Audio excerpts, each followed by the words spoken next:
조갑제 TV 시청자 여러분 안녕하십니까? 2022년 10월 4일 오후 6시입니다. 두 차례 김진현 전 과기부 장관 그리고 언론계의 원로시죠.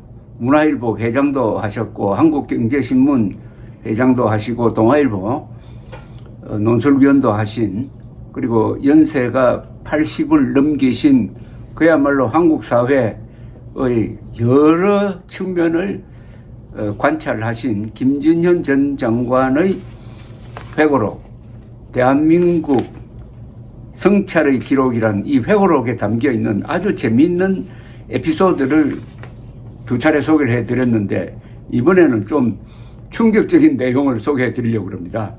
역시 기자 출신이 쓴 회고록이니까 여기에 특종거리가 있습니다. 아마 여러분 들으시면은 좀 황당하게 느끼실 것 같기도 하고 화를 내실 것 같은데, 이런 내용을 기록해서 남겨주신 김진현 전 장관에게 이 기회를 드려서 감사를 드립니다. 이렇게 지금 소개가 되고 있습니다. 김정일의 자존망대 안하무인이라는 소제목이 있습니다. 그게 뭐냐면은 2000년 6월, 벌써 22년이 지났습니다. 2000년 6월 김대중 김정일 평양회담 직후입니다. 그러니까 8월 12일에 있었던 언론사 대표들의 방북 비화가 충격적이라는 이야기죠. 저자는 당시 문화일보 회장으로서 평양에 갔는데 기괴한 장면을 목격했다고 썼습니다. 김정일의 정식 초청으로 북한을 방문하였으니 공식 오찬에서 환영사 같은 게 있을 줄 알았다고 합니다. 김용순 노동당 비서 겸 통일선전부장이 환영사를 했고, 이어서 최학래 한겨레 사장이 방북 언론 사장단을 대표하여 답사를 읽었습니다. 그런데 김정일은 시종 일관 환영사를 하는 김용순이나 답사하는 최학래 사장에게는 눈길도 주지 않고 듣지도 않았다고 합니다. 옆자리에 있는 박권상 KBS 사장 또는 다른 사람과 계속 떠들었다는 겁니다. 최학래 사장이 열심히 답사를 읽다가 힐끔힐끔 김정일을 보더니 끝냈답니다. 헤드 테이블에 앉은 최태복 최고인민회의 의장 등도 최 사장 말에 전혀 관심이 없었다고 썼습니다. 오로지 김정일의 입술에만 눈과 귀가 쏠렸다고 합니다.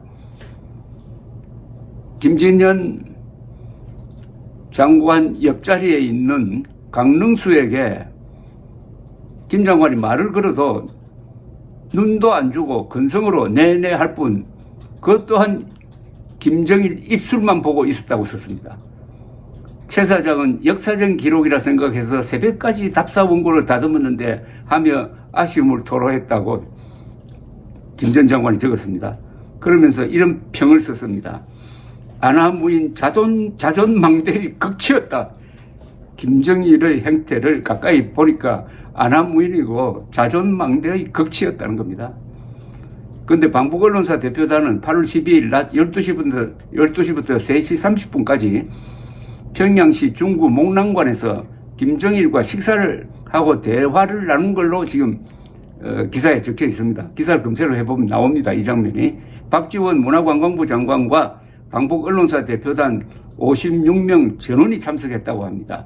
접견실에서 김정일과 약 20분간 잡담을 했다는데, 대화록을 제가 검색해서 읽어보니까 김진현 장관이 왜 김정일을 자존망대의 극치라고 했는지 알 수가 있었습니다. 김정일이가 방북 언론사 사장들 앞에서 한 이야기 중에 재밌는 부분만 제가 소개를 해드리겠습니다. 김정일이가 이렇게 이야기합니다. 남쪽 신문은 쭉 보다가 8년 전부터 눈이 나빠져 지금은 잘 안 봅니다. 섭섭한 게 많지만 이젠 나무라지도 않겠습니다. 6.15선언 이후 많이 달라졌습니다. 과거에는 본의 아니게 그랬을 것입니다. 보도 경쟁에서 북쪽 언론이 질 수 있으나 정확성에 관해서는 남쪽 언론 못지 않습니다. 우리가 훨씬 정확합니다. 정확하다고요. 노동신문이 조선일보보다 더 정확하답니다. 말 다 했습니다. 그러니까 자존망대 아나무인의 극치라고 표현을 했습니다. 김정일의 이야기는 이렇게 계속됩니다. 우리는 평화적 이용을 위해서 로켓을 개발 중에 있는데 미국은 자꾸 자기들과 전쟁한다고 우리를 의심하고 있습니다. 우리는 과학기술 발전을 위해 로켓을 연구하고 있습니다. 로켓 한 발에 2억 3억 달러가 들어가는데 미국이 우리 위성을 대신 쏴주면 푸틴 대통령에게 우리가 개발을 안 하겠다고 이야기했습니다. 위성 발사는 과학 목적으로 하는데 1년에 두세 번 하면 한 9억 달러 들어갑니다. 로켓을 개발해서 대륙간 탄도탄을 만들어 두세 발로 미국을 공격하면 우리가 미국을 이깁니까? 그런데도 미국은 이것으로 트집을 잡고 있습니다.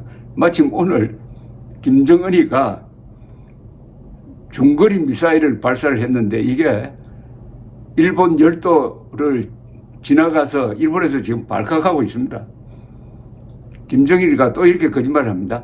우리 군대가 전쟁 때 낙동강까지 갔었는데 집집마다 동아리에 막걸리가 있어서 두세 사발씩 먹고 비리비리 하는 바람에 전쟁에 어려움이 있었습니다. 정주영 영감이 막걸리를 30가지나 보내와서 조금씩 먹어봤는데 그 가운데 아주 맛 좋은 게 있어서 이게 제일 맛있더라고 알려주니까 정 회장이 포천 막걸리라고 대답하면서 어떻게 알아냈느냐며 깜짝 놀랍니다. 박정희 평가는 후세가 해야지 동참자가 말해서는 안 됩니다. 그때 그 환경에서는 유신이고 뭐고 그럴 수밖에 없었습니다. 소위 민주화도 무정부적 민주화는 곤란합니다. 야, 김정은이가 박정희 유신을 지금 옹호를 하고 있습니다. 김정은이가 박정희 유신을 옹호하고 있다니까요. 박정희 평가는 후세가 해야지 동참자가 말해서는 안 됩니다. 그때 그 환경에서 유신이고 뭐고 그럴 수밖에 없었습니다. 소위 민주화도 무정부적 민주화는 곤란합니다. 그런데 박근혜 대통령 후보는 2012년에 표를 얻으려고 그랬겠지만은 아버지가 자랑스럽게 생각하는 5.16과 유신이 잘못된 것처럼 사고한 적이 있습니다.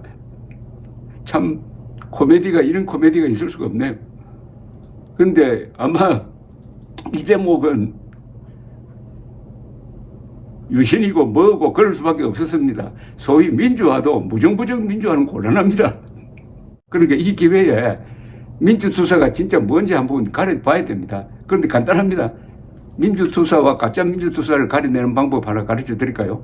이렇게 물으면 됩니다. 당신이 민주투사라고 하는데 혹시 공산당과 싸운 적 있어요? 라고 물어야 됩니다. 없다고 하면은 그 가짜네요 라고 하면 됩니다.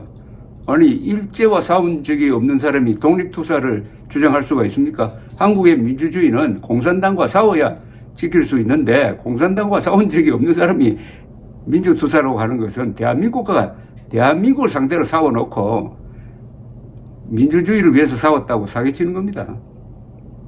이어서 김정일의 이야기. 북남 합쳐봤자 인구가 1억도 안 되는데 그럴수록 명예를 중요해야지요. 대국에 비굴하거나 아첨하면 절대 안 됩니다. 남쪽의 경제 기술과 북쪽의 정신을 합작하면 강대국이 됩니다. 내 힘의 원천으로는 두 가지가 있습니다. 첫째가 모두가 일심단결하는 일이고 두 번째가 군력입니다. 외국과 잘 되어도 군사력입니다. 군사력이 있어야 하고 친해도 군사력을 가져가야 합니다. 그런데 문화일보 회장이셨던 김전영 선생은 이 책에서 당시 평양에서 있었던 일을 취재기자처럼 잘 알려줍니다. 그러니까 서울로 돌아오기 전날 저녁 선동 부장 정하철의 만찬이 있었는데 여기서 희한한 일이 벌어졌다고 했습니다. 김진년 회장 테이블의 접대역은 철도신문 사장이란 젊은이 혼자였답니다. 김 회장은 술이 약하신 분입니다. 철도신문 사장이 첫 술을 따를 때 어느 자리든 한 잔밖에 못하니 양해해 달라고 했다는 겁니다. 네, 알겠습니다 하고 건배를 마치자 바로 술잔을 채웠다고 합니다. 이 철도신문 사장이란 자가 두 잔째를 마시고 나니 또 따라주더랍니다. 이거 안 되는데 라고 해도 마지막 밤인데 좀 취하시면 어떠냐면서 강권하더라는 겁니다. 그러기를 4번. 그래, 그러면 이게 마지막이요. 더는 권하지 마시오 하고 술잔을 비웠답니다. 그러자 5번째 또 잔을 채우더랍니다. 이때 김진년 회장이 버럭 화를 냈다고 합니다. 이런 놈이 어디 있어? 내가 미리부터 한 잔만 난다고 알렸고 성의로 석 잔 더 받고 더 권하지 않기로 했잖아. 고얀 놈.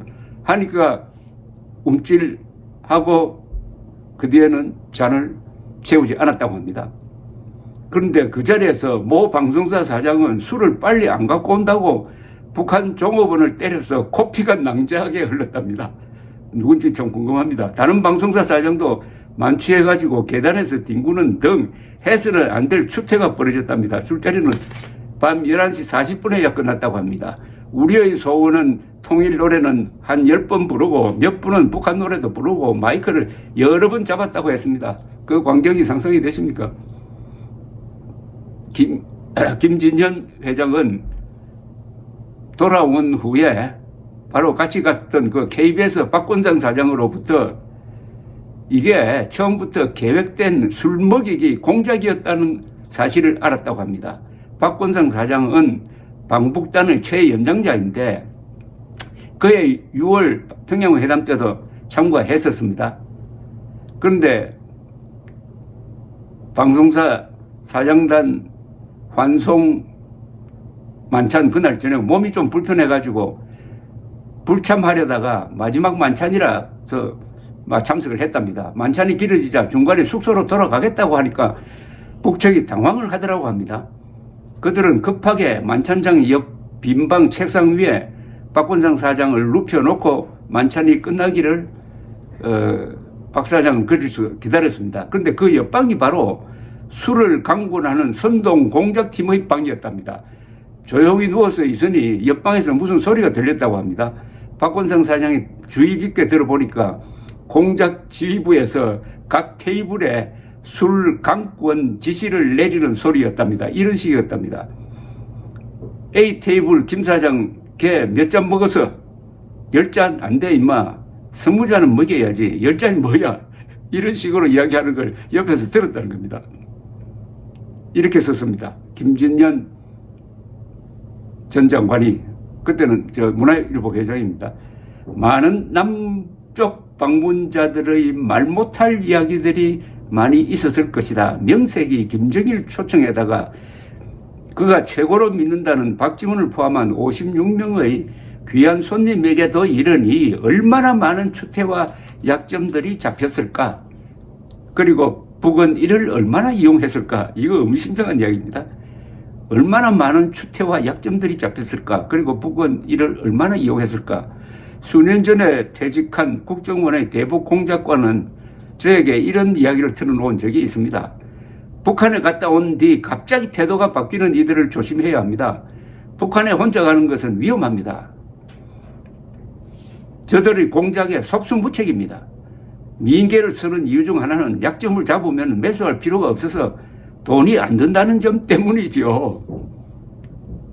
김정일이나 김정은이 방북 인사를 특정해가지고 포섭하라고 명령하면은 무슨 수를 써서라도 해내게 되어 있습니다. 그러니까 북한에 갈 때는 절대로 혼자 가면 안 된다는 이야기입니다. 여러 사람 같이 가도 또 저쪽에서 분리 공작을 할 테니까 조심해야 된다는 이야기죠.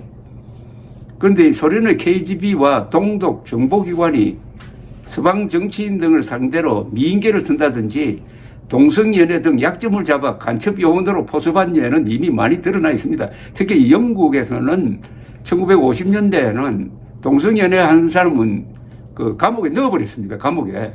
그 컴퓨터의 원리를 발명한 유명한 알란 튜링이라는 사람도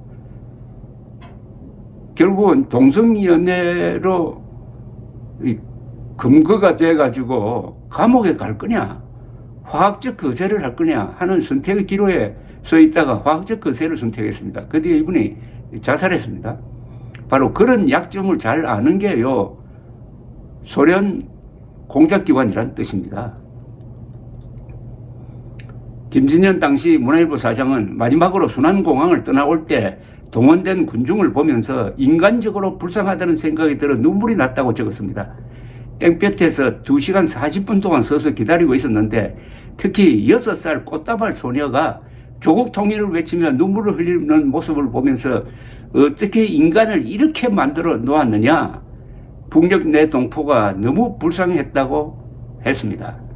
그는 회사로 돌아와서 이번 방북에서 뼈저리게 느낀 점은 체제와 이념 문제에 있어서만큼은 0.01%라도 북한 측과 타협할 수 없다는 점이다. 우리 신문은 두려움과 편견을 버리고 진실만으로 보도해야 한다는 북한 보도 지침을 문화일보에 내렸다고 썼습니다. 감사합니다.